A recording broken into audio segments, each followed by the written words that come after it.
마태복음 16장 13절에서 19절 말씀으로 너희는 나를 누구라 하느냐, 이러한 제목으로 은혜를 나누도록 하겠습니다. 제가 오살리 기도원에서 사역할 때 매주 한 번씩 설교를 한 적 있습니다. 제가 설교를 마친 후에는 담당 전도사님에게 오늘 예배 분위기가 어땠는지, 성도님들의 반응이 어땠는지, 은혜를 받았는지 이렇게 물어봤습니다.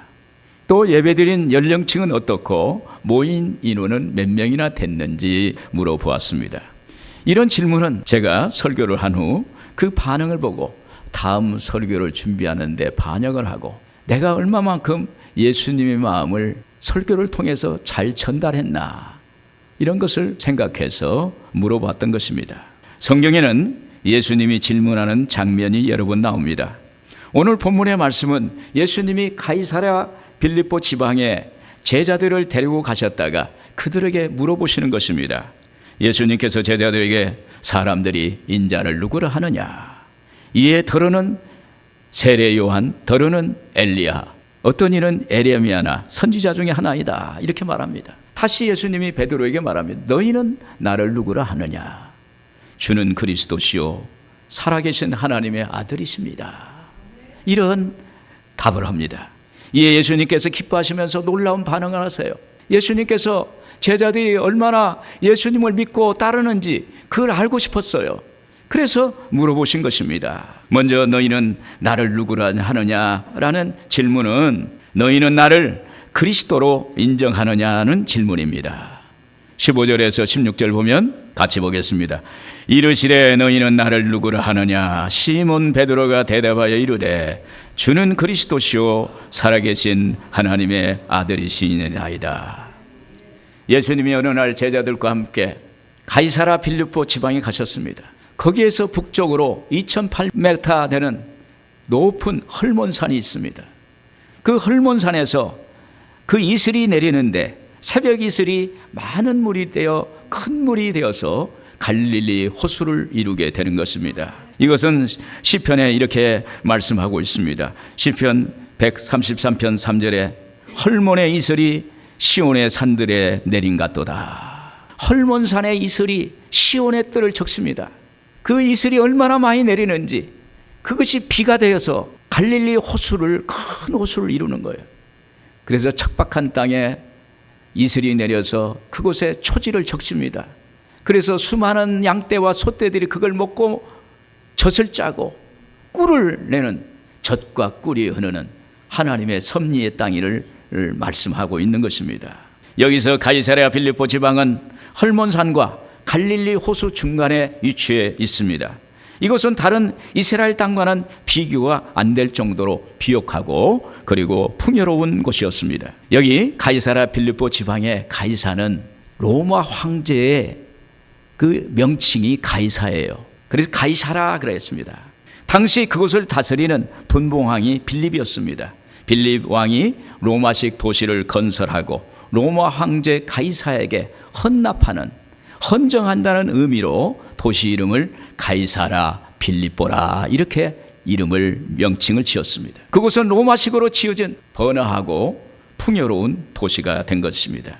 예수님은 주요 사역지인 갈릴리 지역을 따라서 아주 분위기가 다른 환경에 가이사랴 빌립보 지방으로 그들을 인도한 것입니다. 그리고 제자들에게 자신의 존재에 대해서 물어보시는 것입니다. 마치 험악한 세상으로, 유혹이 넘치는 세상으로 데리고 가서 전지훈련 하듯이 질문하시는 거예요. 사람들이 인자를 누구라 하느냐, 이런 질문을 합니다. 왜 이런 장소에서 이런 질문을 하셨을까요? 어떻게 보면 이런 낯선 곳에서 질문하신 의도는 제자들이 세상 어떤 곳에서도 어떤 환경에서도 예수님을 주님으로 인정하고 고백할 수 있는가를 알아보기 위해서인 것입니다. 이에 제자들은 세상 사람들의 입을 빌어서 말합니다. 14절에 더러는 세례 요한, 더러는 엘리야, 어떤 이는 에레미야나 선지자 중에 하나이다, 이렇게 말합니다. 그때 예수님은 베드로에게 물었습니다. 너는 누구라 하느냐? 그때 베드로는 환경을 의식하지 않았습니다. 사람을 의식하지 않았습니다. 오직 예수님만 바라보고 주는 그리스도시요 살아계신 하나님의 아들이십니다. 이렇게 고백한 줄로 믿습니다. 오직 자기 믿음대로 고백한 것입니다. 16절에 시몬 베드로가 대답하여 이르되 주는 그리스도시요 살아계신 하나님의 아들이십니다. 베드로는 평소에도 마음속으로 예수님께 주님이라고, 그리스도라고, 메시아라고, 하나님의 아들이라고 고백하고 싶었을 것입니다. 예전에 갈릴리 바닷가에서 밤새 그물을 던졌지만 한 마리도 못 잡았습니다. 그 아침에 예수님이 베드로를 찾아오셨습니다. 그 베드로에게 빈배를 빌려달라고 말씀하십니다. 그때 이 베드로는 예수님의 말씀을 듣고 말씀대로 깊은 곳에 가서 그물을 던졌을 때 거기에 만성이 되었습니다. 비로소 베드로는 거기서 무릎을 꿇고 예수님, 저를 떠나소서, 주여 나를 떠나소서, 저는 죄인이십니다, 저는 죄인입니다, 이런 고백을 합니다. 이 말은 주는 그리스도시요 살아계신 하나님의 아들입니다, 이런 고백입니다. 그때 예수님은 너는 사람을 낚는 어부가 되리라. 그래서 주는 그리스도시요 살아계신 하나님의 아들이시니라. 그의 신앙 고백은 순수하고 아름답고 그리고 강하고 울림이 크게 다가온 것입니다. 제가 예전에 김포공항에 근무할 때였어요. 주일날 되면 주일날 예배 드리러 가야겠는데, 여의도까지 가야겠는데, 그 공항이라는 데는 비행기가 시간 이륙하고 착륙하고 이륙하고 착륙하고 그래요. 그걸 빠져나갈 수가 없는 거예요. 또 누가 저를 대신해서 해줄 수 있는 그것도 아니에요. 그래서 저는 우리 직원들을 점심에 맛있는 점심을 사줍니다. 직원들 전부 한 10명 정도 되면 그 사람들 점심을 아주 그냥 맛있는 걸로 사줘요. 그리고 딱 1시간 택시를 타고 여의도로 그냥 질주하는 거예요. 질주. 그래가지고 예배를 드리고 또 바로 점심도 안 먹고 택시를 타고 공항까지 쫙 오는 거예요. 저는 그 시간이 저에게 신앙 고백이에요. 할렐루야. 저에게는 신앙 고백. 주는 그리스도시요 살아계신 하나님의 아들입니다. 여러분, 예수님은 우리의 신앙 고백을 들으세요. 그리고 반응해 주십니다. 주님은 살아계십니다. 주님은 나의 구원자십니다. 주님은 언제나 나를 사랑하세요. 주는 그리스도시요 살아계신 하나님의 아들입니다. 주님을 나의 삶의 주인으로 인정하는 것입니다. 여러분, 매 순간 다른 환경에서 주를 인정하고 고백하고 이에 따라서 믿음의 삶을 산다는 것은 어렵습니다. 우리는 성화의 삶을 살아가요. 완전한 구원에 이르기 위해서 매일매일 거룩해지고 넘어지고 또 다시 거룩해지고 넘어지고 다시 거룩해지고 그러면서 완전한 구원의 그러한 길로 올라가는 것입니다. 이런 과정이 오늘 주님이 인정해 주세요.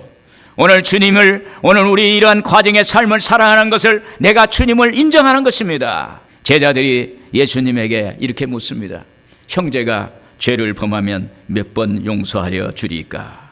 이렇게 물었을 때 예수님이 이렇게 말씀하세요. 마태복음 18장 22절에 예수께서 이르시되 내게 이르노니 7번 아니라 7번을 70번까지라도 할지니라. 7번을 70번씩 용서하라는 거예요.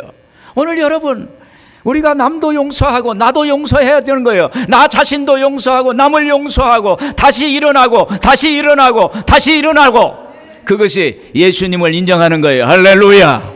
저는 요즘 매주 금요일 아침 금식을 합니다. 왜냐하면 제가 주님의 마음을 얻고 그 사랑을 감동하기 위해서입니다. 그래야 제가 주님의 말씀을 전달할 수 있기 때문이에요. 제가 주님의 마음이 제 안에 가득 차야 말씀을 통해서 주님의 마음을 전달할 수가 있어요. 누가 금식하라고 해서 그런 게 아니에요. 금요일은 예수님이 십자가에 죽으신 날이므로 저 나름대로 예수님의 십자가 바라보고 예수님의 십자가 따라가는 삶을 살고 그 예수님의 십자가의 삶을 구현하면서 주의 종의 삶을 살겠다고 나름대로 신앙 고백을 하는 것입니다. 골로새서 1장 24절에 있습니다. 나는 이제 너희를 위하여 받는 괴로움을 기뻐하고 그리스도의 남은 고난을 그의 몸된 교회를 위하여 내 육체에 채우노라. 여러분, 예수님의 이름으로 선한 일을 하고 전도하고 교회 봉사하는 것은 예수님의 십자가에 동참하는 것입니다. 예수님의 남은 고난을 동참하는 것입니다. 주님을 나의 주님으로 인정하는 것입니다. 주는 그리스도시요 살아계신 하나님의 아들입니다. 이렇게 고백할 때 오늘 여러분, 하나님이 여러분의 삶 속에 역사해 주실 줄로 믿습니다. 오늘 여러분, 주님의 십자가를 생각하세요. 주님의 마음을 기억하세요. 주님을 인정하세요. 그러면 여러분의 삶이 놀라운 복을 받게 될 줄로 믿습니다. 그리고 너희는 나를 누구라 하느냐는 주님의 음성은 무엇을 의미할까요? 너희는 반석 같은 믿음의 사람으로 변화되라는 것입니다. 18절 같이 보겠습니다. 너는 베드로라. 내가 이 반석 위에 내 교회를 세우리니 음부의 권세가 이기지 못하리라. 예수님께서 너희는 나를 누구라 하느냐? 라는 질문은 다른 각도에서 보면 너는 나에게 어떤 사람이냐? 너는 나에게 어떤 존재인가? 물으시는 거예요.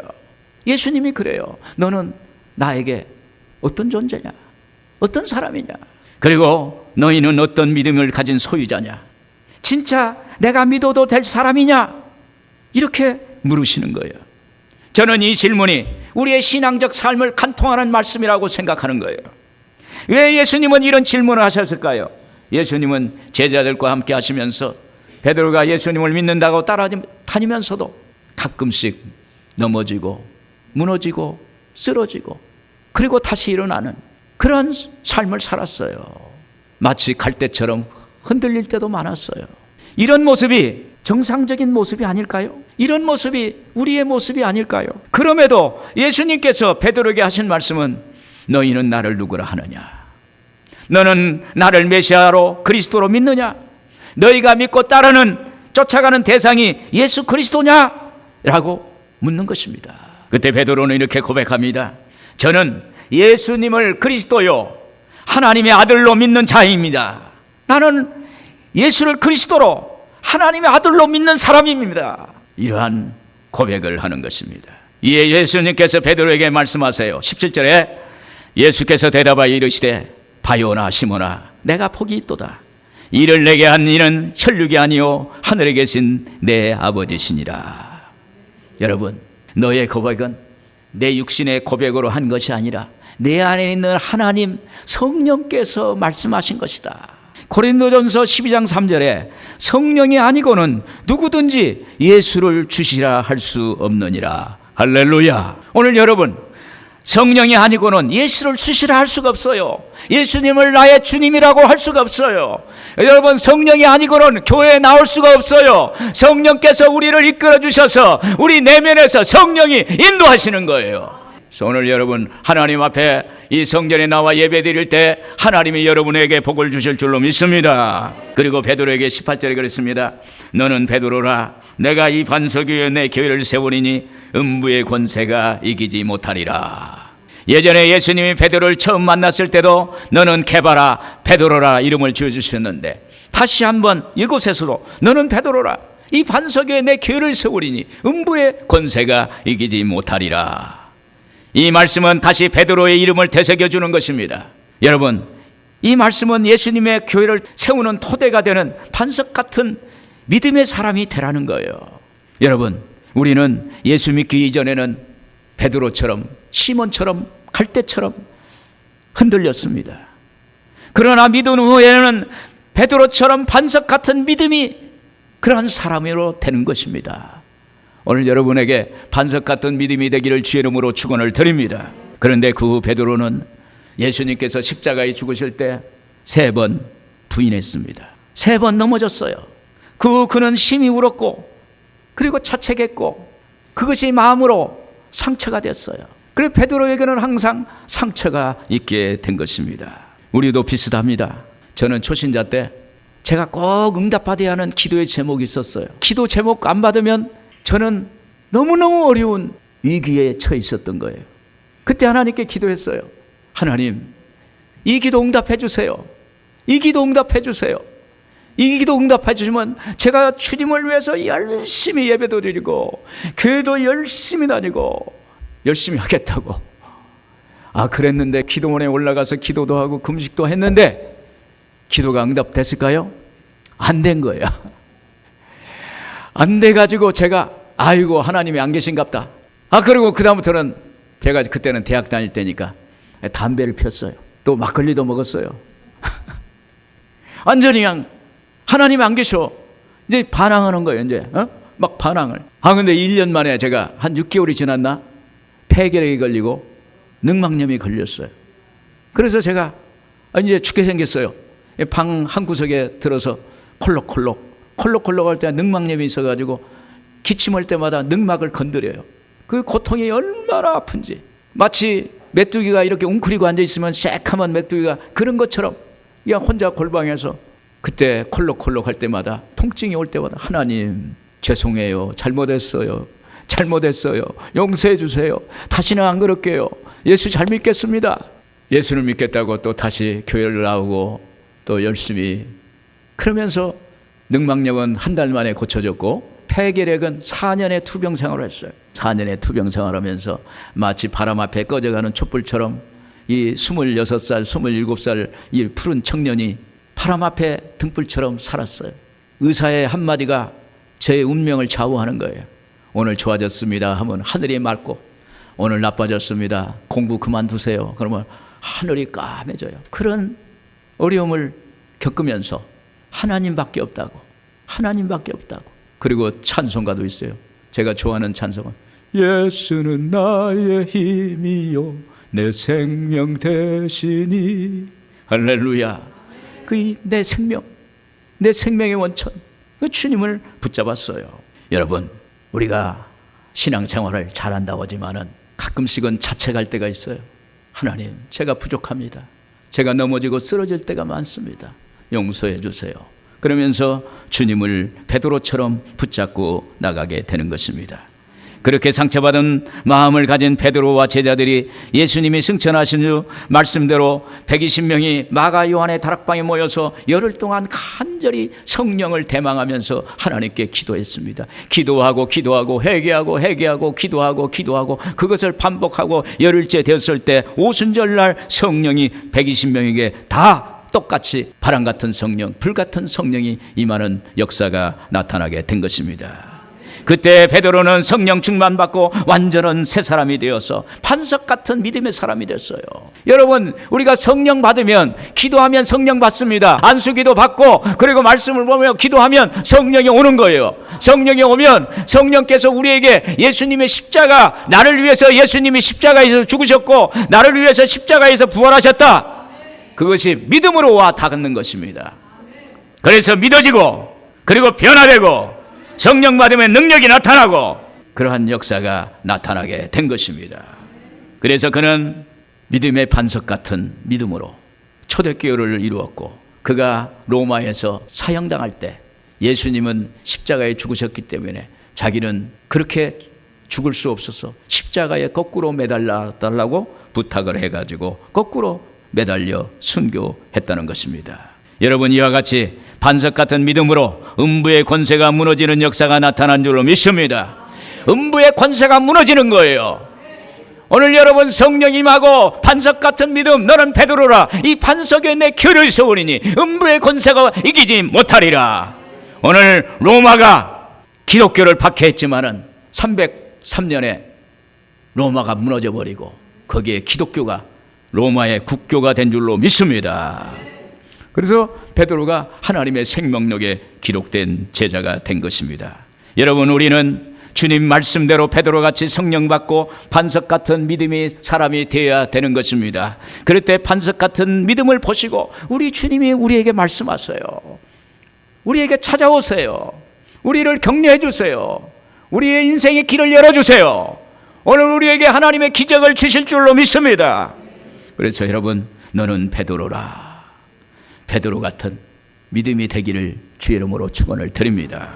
끝으로 너희는 나를 누구라 하느냐의 질문엔 너희는 복음을 맡은 기도의 사람이 되라는 것입니다. 19절 같이 보겠습니다. 내가 천국 열쇠를 내게 주리니 내가 땅에서 무엇이든지 매면 하늘에서도 매일 것이요 내가 땅에서 무엇이든지 풀면 하늘에서도 풀리리라. 예수님은 베드로가 고백한 그 입술에 천국 열쇠를 주신 것입니다. 천국 열쇠는 천국의 문을 열고 닫을 수 있는 열쇠예요.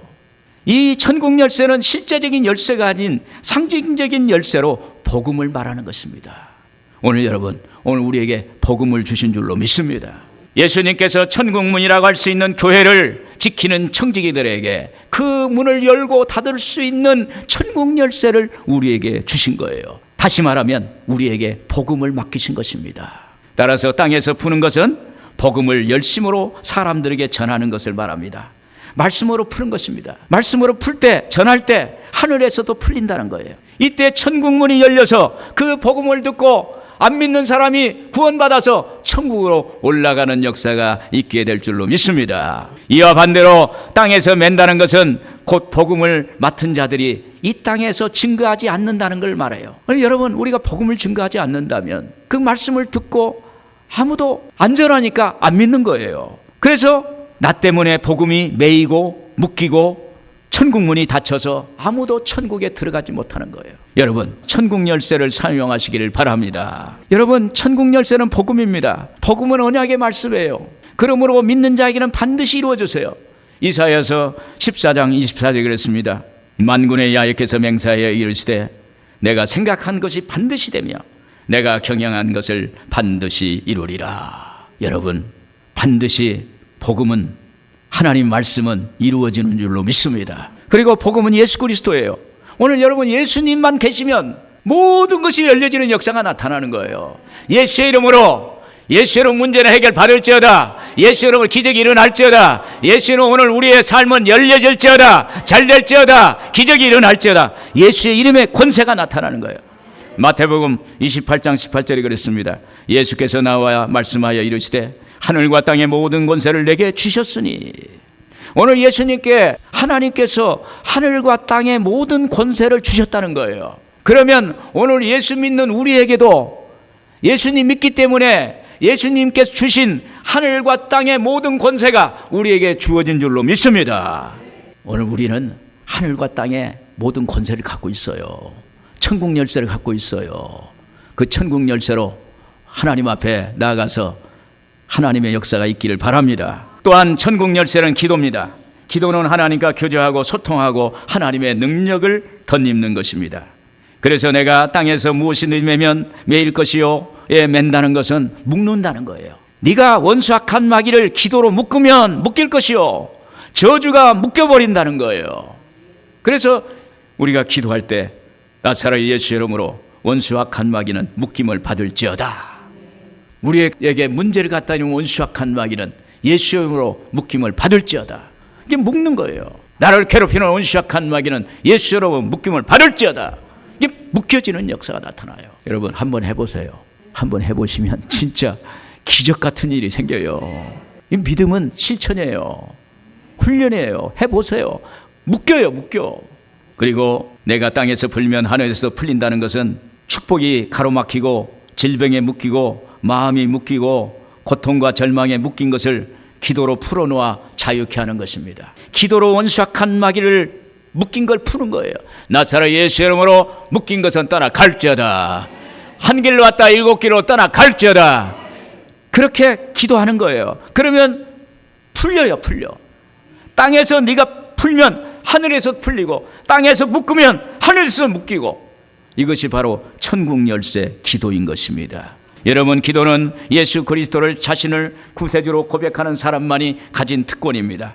기도는 묶고 푸는 능력이 있습니다. 오늘 여러분 이 능력을 사용하시기를 주의 이름으로 축원을 드립니다. 그리고 우리가 기도할 때 하나님의 마음이 문이 열려요. 우리가 기도하잖아요. 하나님께 기도하면요, 하나님의 마음이 문이 열려요.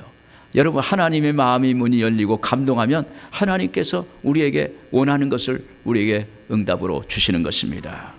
갈라디아서 6장 7절에 그랬습니다. 너희가 무엇으로 심든지 그대로 거두리라. 우리가 기도로 심으면 기도의 열매가 있어요.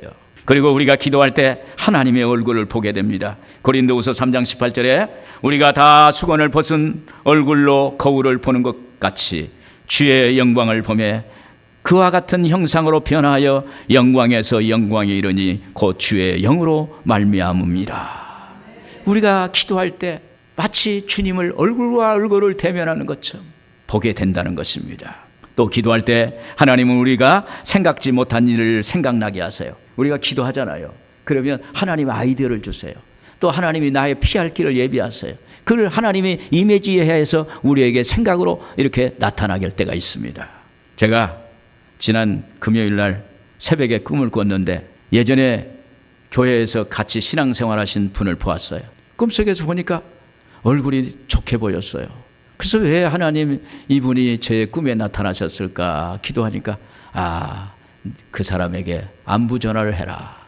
그래서 제가 안부 전화를 했어요. 집사님 잘 계십니까? 괜찮으십니까? 어렵지 않으십니까? 힘들지는 않습니까? 묻고 제가 그랬어요. 언제든지 기도 제목이 있으면 연락하세요. 제가 언제든지 답을 드리고 도움이 되도록 하겠습니다. 그리고 전화를 끊었어요. 그랬더니 제 마음이 너무 기뻤어요. 아마 그분이 위로가 필요해서 하나님이 저에게 사인을 주셨지 않을까 생각이 돼요. 하나님은 우리를 너무 사랑하셔서 이렇게 세세한 것까지도 아세요. 그리고 우리를 끌어가세요. 그리고 우리를 터치하시는 것입니다. 하나님은 우리를 너무너무 사랑하세요. 기도할 때 우리는 힘을 얻게 될 줄로 믿습니다. 기도할 때 하나님께서 길을 열어주실 줄로 믿습니다. 오늘 여러분 천국 열쇠를 사용하는 여러분들 되기를 바랍니다. 예수님이 우리에게 너희는 나를 누구나 하는 질문하실 때 우리도 베드로처럼 신앙 고백을 해서 반석 같은 믿음을 가지라는 거예요. 그리고 천국 열쇠를 사용하는 사람이 되라는 것입니다. 오늘 여러분들에게 하나님의 그 놀라운 축복이 여러분들에게 있기를 주의 이름으로 축원합니다. 기도하겠습니다.